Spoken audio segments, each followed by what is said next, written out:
София. В този блок се намират 14-годишните най-добри приятелки Мария и Лара. Човек, вчера се запознах с едно много готино момиче. Ето я и нея. Здравей, Боби!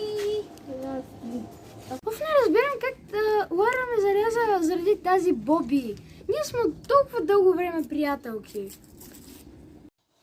Значи, не мога да повярвам как Мария се сърди само заради Боби. Боби какво толкова е направила? Няма нищо лошо ново момиче да дойде в компанията ни. Не мога да я разберам изобщо.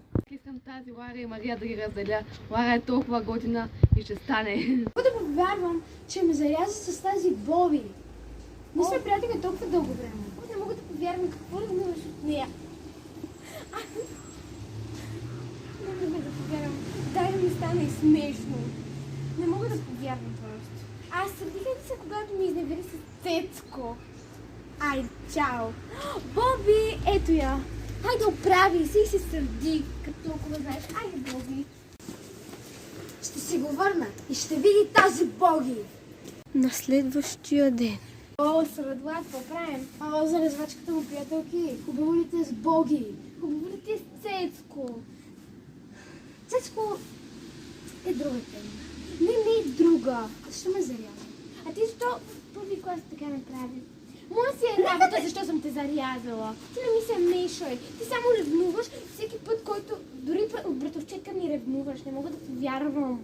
Тя иска само да ми раздели. Какво не разбираш? Виждам. Направо личи. Много си сляпа. Как можеш да не виждаш как тя иска да ни раздели? Ние от толкова много години се познаваме, от толкова много години сме приятелки, а ти искаш да разведеш това приятелство. Вече не се познаваме. Здравей, как си? Само ти кажа, че план да ги разделя работи. Скоро те няма да са приятелки. Чао!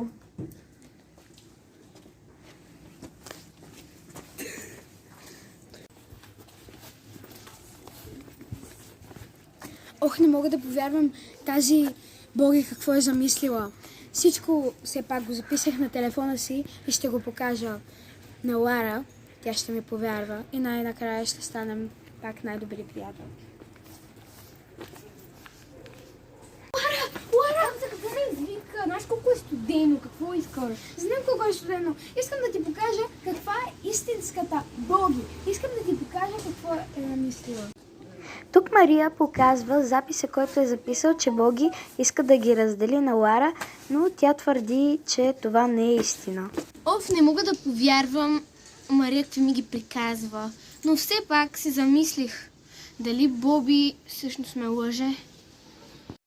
Да, вече плана сработи, не са приятелки. Здравей, как си?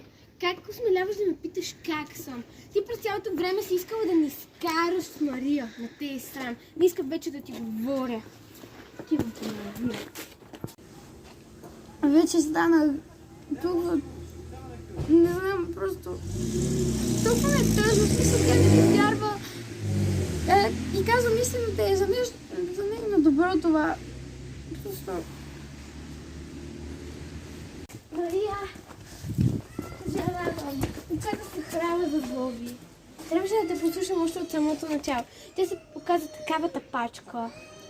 Казах си. Извинявай. Нищо. Това и беше план. Чух всичко. Аз тук показах много. Извинявай, че не ти повярвах. И аз. И ми се прави на всичкото отгоре с нейната наглост, но много мила. Но за какво искаше да ни скара? Сигурно ме е мислила за много готина. Нали помниш онази Моника ли беше? От втори клас. Да? Тя искаше да ни скара, защото ме е мислила за много готина. Не мога да повярвам. Не е това. Има някаква причина. Трябва да разберем. Нека разберем.